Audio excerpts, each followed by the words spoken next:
my pick'ems are screwed, which I was kind of alluding to in that last video. So look, there was a new update just released mid-major by Valve going into the elimination stage. So we're going to have a quick look at what actual changes are there and then also do our pick'ems for the elim stage. Although I'm not there for diamond anymore. Apologies if you followed my last pick'ems. I told you anything could happen and anything did happen. I believed in Europe when I should have believed in bloody Americas. That's on me. I hope you guys are still on road for diamond and we're going to discuss what could be going down, at least in round 1 of the elim stage. First things first, just going to be touching over the update. Shanghai Major, there was an issue where Lukowski was the sub, so Brennan was supposed to get the sticker. Lukowski was in the game, but they've actually changed it for Brenno. So justice for Brenno. That's cool that Valve listened and that Lukowski didn't steal a sticker away from someone that should have gotten it when they qualified. Fixed UI bug that allowed dropping Pick'em team logos outside of major Pick'em hub using both. I don't know what the fuck that means. Pick'em challenge picks can now be placed for the upcoming elimination stage, which we'll do in just a moment. A change to damage prediction. It's just affecting the ragdolls. I don't know what that's really going to change. I don't think I even have it on for the ragdolls, so I couldn't tell you what that means. Collision fidelity on train has been changed. Cool little change on overpass. I don't know if it's just because they're expecting it to come back into the pool at some point. But what they did do is the visibility improvements at Heaven are cool now. If you remember, old overpass, when you'd peek out, there was like black tires or a black bag or something in there that could trick you and make you think that there was a CT looking down from Heaven. So that's been fixed now. And then there's been a wall extended in Heaven as well. So the AWP lines aren't as crazy and dynamic and random. So that's a cool change for overpass. Eden, don't play it. Palace, don't play it. I hope you guys like that. Boost player contrast visibility rendering option bug fix. So that's cool. Something for people using Workshop and something for the Hammer editor. So that's it for all of the little bits in the update. So here you go. Here's the new wall, the change that was made. You can't actually get seen all the way here now. So you've got a nice safe line to rotate into Heaven all the way to here. But the other thing as well, you can still hold short from this cutout, this new little cutout, but you can't play this sort of off random angle that did used to exist here with the railing. So that wall's been extended, railing's been removed. That's the main change, other than all the other overpass changes. But as you can see, if you're coming out short, there's no real visual clutter in Heaven anymore. There was a lot of clutter before, but it's kind of brighter now. So that's a nice change. Valve, good job. Two things before we get into the elim stage discussion, which is not going to be as in-depth as before, because I feel like a lot of people have just done their pick'ems, not really thought too hard about it, and gone to the next stage. So just look at that first round matches, figure who should be the 3-0s and the 0-3s, and then everything else is just, you just kind of got to play it where it lies, right? And the other thing that I want to say is Xiaomi sent me this cool 360 hertz monitor. So shout out to Xiaomi one time. I'd show you it, but I'm going to do a more in-depth video on it once I play with it for a while and get used to it and can do a better review. And Razer sent me this one, which I'm keen to use because it's still got the rapid trigger. I might end up enabling snap tap to screw around on Valorant when I play a little bit of Val on the side. And then also I've got the new edition of the Death Adder V3 Hyperspeed. So that's something that I'm really keen on trying out. I've got it on 4K polling rate at the moment. I might turn it up to 8K, even though I think that's going to destroy the battery life on it. But yeah, all of these cool little things I'm going to be doing reviews on. Also, Acezone headset. I got another Razer headset, which I can have a little play with. So there's new toys. And I'm very excited to make a few videos over the next couple of weeks before I go back to Australia for Christmas. So that's the TLDR. But now it's time for pick'ems. So here we go. The opening stage games are as follows, which are going to be Thursday morning for all of us in Europe. I think it's Thursday day for everyone back in Australia, and maybe even Wednesday evening if you're in NA. I'm not sure on the time zones. I don't know how much of the audience is North American. If you're North American, congrats, mate. You got a bunch of Brazilians, you got a bunch of teams making their way through Liquid and Wildcard. Kudos to you guys. You're doing it. That's sick to get that many teams into the elimination stage. But these are the games, of course. G2 and mongolz, going to be an interesting one. Mind you, these are all still best of ones for the first 2 rounds. Navi, Liquid, Vitality, Gamer Legion, Spirit, Furia, Mao's Pain, FaZe Wildcard, Heroic and Big, and then 3D Max and MIBR. This is an interesting draw for both of these for the first round. I feel like MIBR had a kind of easier run than some other teams through the stage. We just watched the opening stage, whereas 3D Max, I don't know how warm they're going to be, Obviously, they played relatively well through the RMR and then managed to make it into that 8th position seeding-wise. So I'm keen to see what 3D Max can do. You know, a full French team that's been doing numbers, doing some good work throughout Europe. That's going to be a story that we all need to follow going into the elimination stage. But let's go back to our lovely majors.im. And what we're going to do here is just try to figure out the 3-0s and the 0-3s, talk about which matchups have the higher level of upset ability, like which teams are more closely matched, who could choke, etc., etc. So let's do that now. All right, for 3-0s, I'm feeling G2 and Navi are great picks. Vitality, also a very good pick, especially considering it's best of ones. It just depends on how they're playing. You know, lately Vitality have been doing some very good work, but if we're having a look at their run, Gamer Legion could get counter-stratted by them. I don't think that they should get upset, but Gamer Legion coming off on a high, only going to have one day off before going into this. Vitality having a week off.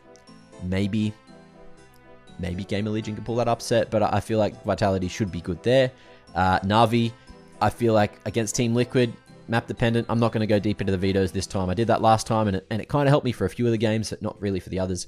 So I'm just going to say Navi, they're looking like they should be a 3-0 team, and no matter who's against them, they're going to be bringing their best form, hopefully, unless they do what they did at Blast and don't bring their best form. But I'm going to believe, because a lot of the matchups that they end up having here are pretty good. G2 could be upsettable for sure with how mongolz have been playing lately, considering it's that best of one.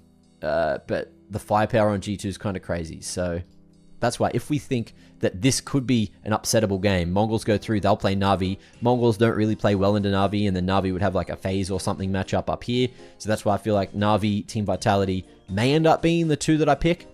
And even if this happens, and then Navi, Vitality face off here, you at least get one of the 3-0 picks, which is better than none of the 3-0 picks, let's be real.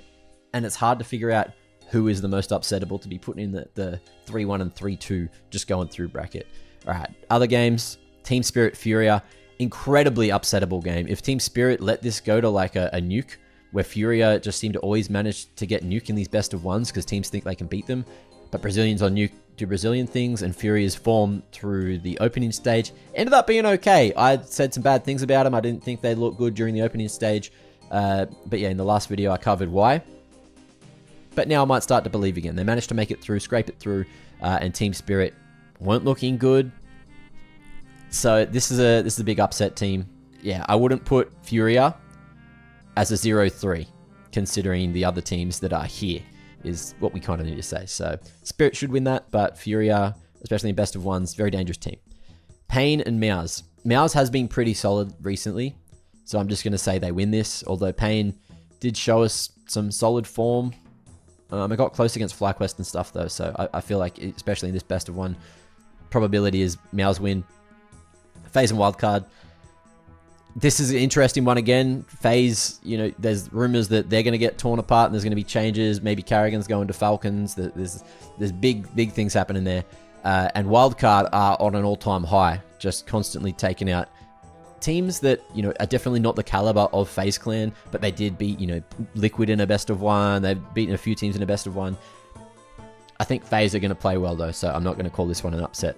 But that's also why I wouldn't put FaZe the whole way through as a 3-0 team. Could happen. I love FaZe. I love everyone on that team, but I just don't see it happening. Heroic and Big, a bit of a lower tier fight, but Heroic has looked pretty good going into the major through the RMR and everything, whereas Big, they looked good initially through the RMRs with that 3-0 run. Almost choked it, almost lost out, but managed to scrape through in the last couple of days there, yesterday, today, whatever day it was. I don't know, my sleeping pattern's cooked. But I don't see Big win in this best of one. Just head-to-head these teams. This Heroic should win every day. 3D Max and MIBR.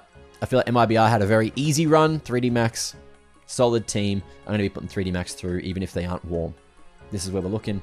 And because of this, look, G2 into a 3D Max, definitely upsettable, but I'll still sort of lean on the G2 side of things there. Navi Heroic, Navi should win that. Vitality, FaZe, Vitality should win that, but FaZe could win that. And Spirit and mowz, I feel like mowz should win that with everything. That could also be a Spirit. Like, look, this is why things go crazy, man. If Spirit lose and Furia win, it just gets too crazy up here. So I feel like there's a lot of worlds where we end up seeing Navi and G2 or FaZe up here. So I think I think G2 are going to be bringing the A game. They've had chaotic results this year, but what I'll do for my 3, I'm just going to go, okay, cool. Navi, G2, boom, throw that up there. Not think too much about it. And then the 0-3s are where things get a little more interesting. You look down here, you know, MIBR, don't really rate them. I feel like Big, if they have to play Mongolz, they're going to lose that. Wildcard, Liquid.